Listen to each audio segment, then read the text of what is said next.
It's Rich, Tessie Homestead. How the heck are you today? Go grab yourself a cup of coffee, tea, whatever you're drinking. Be back in just a second. We'll get this thing started today. See you in a minute.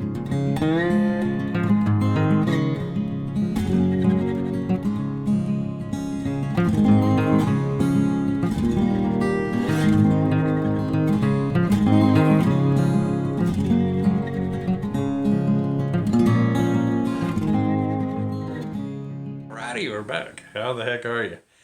You know, I got bored the other night and I stumbled across this YouTube channel that man, was sitting there shaking my head. I think it was called something like Ag PhD, but after watching two of their videos, I figured out the PhD stood for posthole diggers because that's about the IQ these boys were packing. Well, they had the latest and greatest equipment. Oh man, pretty stuff. Yeah, tractors with tracks and all this. And they're talking about how to build your soil so that your crops were. Well, that's what drew me to it, that your crops were drought resistant and things of this nature. Oh, okay. And then he was going on that the only reason crops use water is to uh, pull nutrients into the root. It's like, really?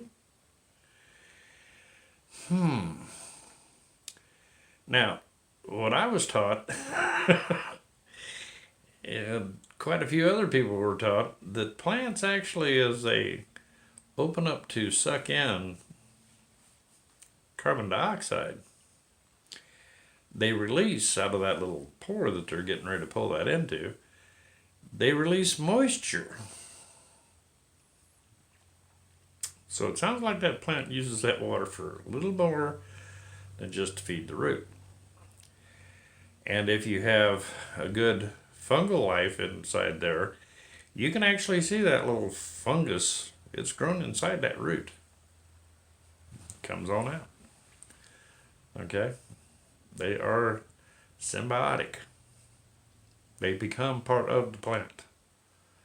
And that's what goes out there and gathers up those nutrients. And then feeds that to the plant. And the plant feeds it cookies and cakes. Okay? That's the way it works. So to start with, the PhDs didn't even know how plants work. Probably because Mother Monsanto hadn't instructed them on it. Didn't want to. Now this may be the way GMO plants work, I don't know. But then they were talking about soil compaction, and that's okay, because you can use the straight line subsoiler that'll get you down, a couple of foot and bust that compaction up. Yeah, really tear that ground up. And he was showing cuts away of his soil. He actually found an earthworm. He was all thrilled about that. Well, that was after they'd planted and stuff, and his crop was up. He still had microbial life, and I knew he had microbial life in the soil because I watched him open up the packages and pour additional microbes and bacteria in his planter, along with his seeds that were already and had been coated with microbes, excuse me. Yeah. Yeah, look at that stuff. And it was like, and they had a large following, very large following. And it's like, these guys are passing out all kinds of bad information, and you guys are eating it up. Start reading some of the comments and things of this nature, and you see that most of them were, you got it, grain farmers. Now, these guys don't, yeah, you always hear about monocrop grain farmers, corn, soybean, corn, soybean, corn, soybean. These guys didn't even bother with that. It was all corn on corn, man. Here we go. Of course, their nitrogen cost was somewhere in the neighborhood of several $100 an acre. Wonder why. But they were making it sound like, oh, we got good soil. Well, for a few inches, wasn't bad. It was not, you could see that the soil was not encapsulated in in the little balls and looking like cottage cheese or anything, but it was at least broke up. But the root structure on corn, you're talking about, I was looking at 7 foot at least corn standing there. 7 foot corn, minimum root should be 3.5 foot, right? At least half the distance of that corn plant. Yeah, it went down about 2 inches past that first 5 inches that they had of good tilled up soil. Yeah. And he was saying that gives them drought resistance. Yeah, they could last. If they didn't get rain for, weeks, it'd do fine. Bull. Okay, I'll tell you that now. And he was talking about how he deals with, standing water in his fields. Okay, you'd almost want to grab him and say, "Excuse me, if you have water infiltration that's going down deep, that you're thinking that's building up the water table, that water's not going to be standing there in your field, son." Okay. And then he showed how he lays in drain tile to run that water off. Yeah, puts in a drain tile. Right there at the surface. I'm thinking, there wasn't your fertilizer, so it just ran out the end of that pipe into your ditch out there by the road. But then he showed how the drain tile drained it off, and you could see where the water had stood because it was white. Really white. Yeah.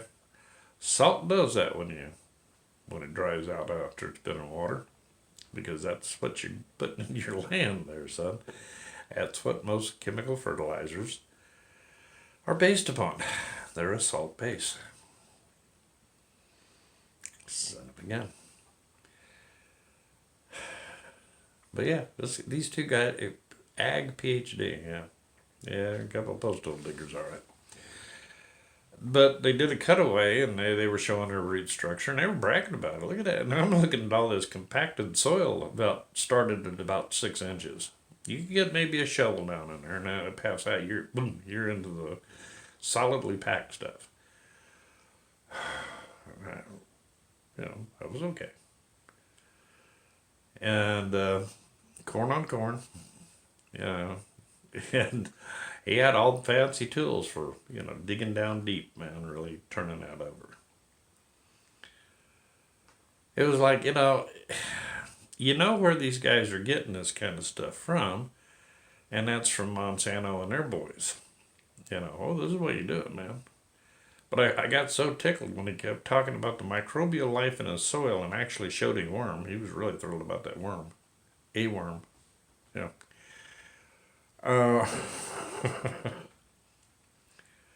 And I was surprised he had that. I'll be honest with you. But with the amount of microbial life he was putting into the soil as he planted, I could see that. I mean, he had his seed coatings, and then he's dumping bags in each bin of fungi and bacteria, and it was like, wow, really. Yeah. But amazing, absolutely amazing. And they were trying to make it sound like, see, you can do this the old-fashioned way. You don't need all that regenerative stuff. You can buy everything you need in a bag. Yeah, $300 an acre, I think is what they said they were using in nitrogen on corn. Do the math, man. Yeah, $3 a bushel, 200 bushels an acre. I don't think you paid for your fertilizer, to be honest with you. But he's out there slinging lime, and he was talking about, when you do this deep pass, he's got a little attachment, this long hose to a pump in his. Now he's got cattle. They're in a feedlot where he feeds them silage and corn, and then runs all their manure into a pond and tries to tell everybody, "Oh, this don't stink." Often, like, come on, man, manure lagoons they're horrible. And now he's spraying it out on his field, but he dug down deep, so it gets down deep, and then he comes back in and puts in his crop. Doesn't even understand really how the biology works. You could hear it in his what he was mimicking was exactly what these clowns at these biotech companies were selling him. You wonder why they're going down. But the thing I'm wanting to bring up here, okay, they know that they're teaching these guys wrong. They know that they're just doing nothing but drumming up business for themselves. These guys think, well, I got 200 bushels an acre. I'm good. Yeah. Price of corn, how's that? Yeah. What it cost you to put in the ground, huh? All that fancy equipment you got. It all adds up. And I'll almost bet you, like that one video I put a link to for that kid, I guarantee you these guys are farther in the red than them kids were. Yeah. Because he had nice stuff. Man, it was all nice. Fancy stuff. I used to feel sorry for the American farmer. Done feeling sorry. Okay. Can't fix stupid. You guys are out there killing your land and wondering why you're not making a dime. Well, because you have an equipment salesman out here saying, well, you just need this tool here to dig way deep and break that up down there my tractor that I sold you is compacting your soil. So you need this now to undo the damage I've already done to your field with my tractor. If they really told them the truth, that's what they'd have to tell them. Or the compaction that, you think the fertilizer salesman's going to say, well, all this fertilizer is all salt-based, really, and it causes your soil to pack down and fuses a lot of the minerals together and creates a hard pan. Here, talk to John over here. He's an equipment salesman. He's got the tool to bust that up for you. Seed salesman comes on and tells him, oh, I got all the microbial life you're going to need. Well, just to be sure, here, go ahead and buy these bags worth of it, too, to dump in your planter with it. And maybe it'll survive. I was looking at the roots on his corn plant. There wasn't any mycorrhizal fungi around those plants.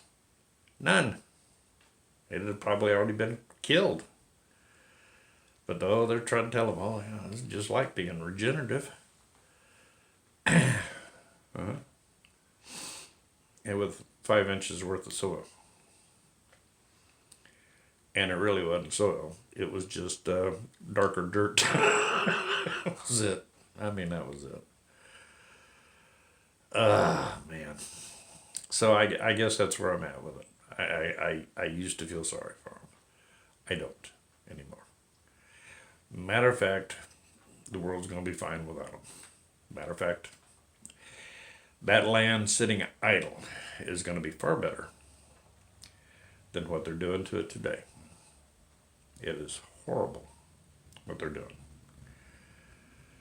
But for us, especially for urban dwellers, because let me tell you something. All these guys I'm telling you about, the equipment salesmen, the biotech people, if you think for 30 seconds, Monsanto, if they're selling a head of cabbage, and you go, I can't afford to spend $20 on a head of cabbage, they're going to look at you and go, well, then set it back down on the shelf. Somebody else will. It's going to be their attitude. I don't care. You'll pay their price. See, because right now the farmers are taking it to the gym. they're losing their butts. All this stuff doesn't, the crop doesn't pay for it.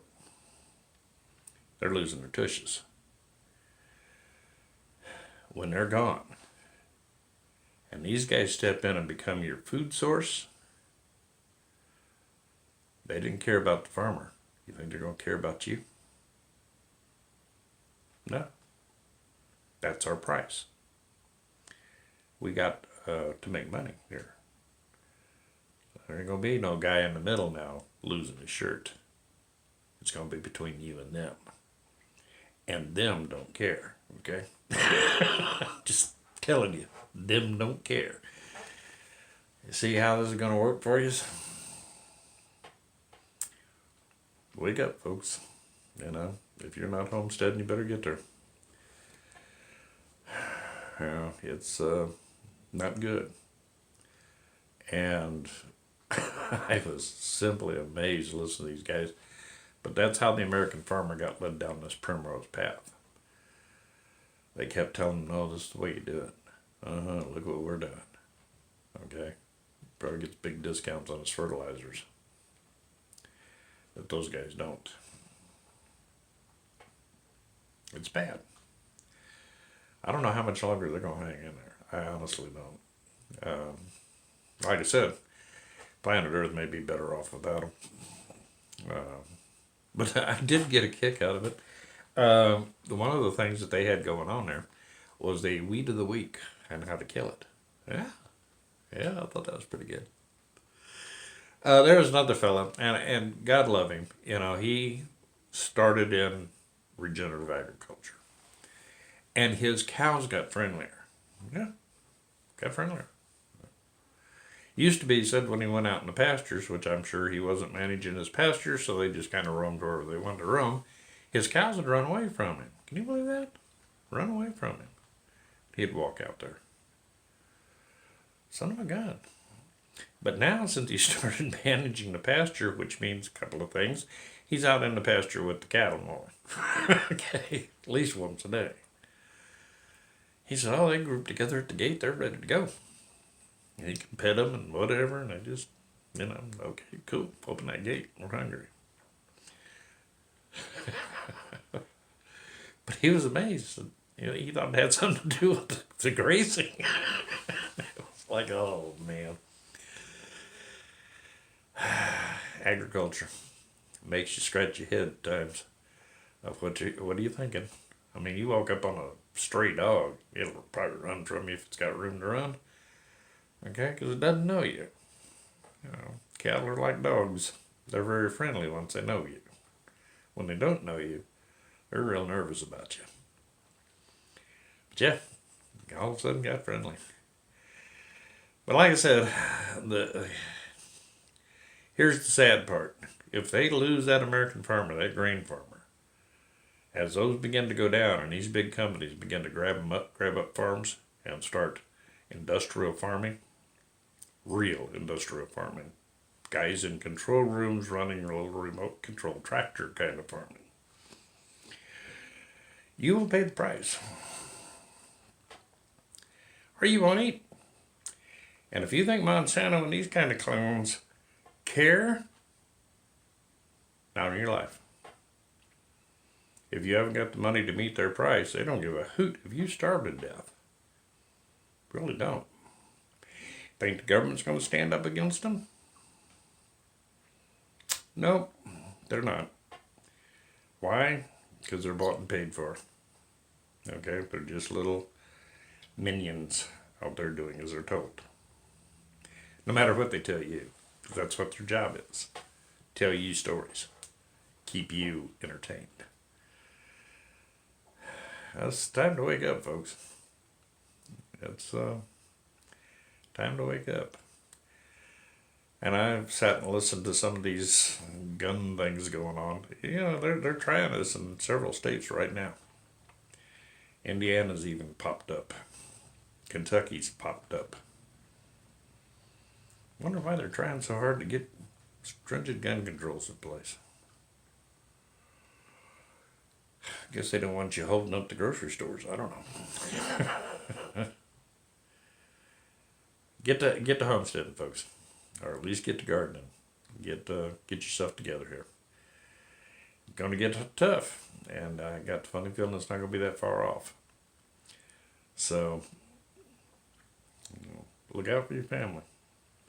For heaven's sakes, do it right. Don't kill your own son. Okay. And I'll be putting up another regenerative agriculture this week. So y'all take care, and you have a blessed week. And sorry, this one was kind of negative. Man, I'm telling you, it was dumb. But at least you understand where the farmers getting their information. Places like that. So sad. Anyway, this went long. This is written Tennessee Homestead. God bless you folks. I love and appreciate every one of you. Y'all take care. All right. Talk to you soon.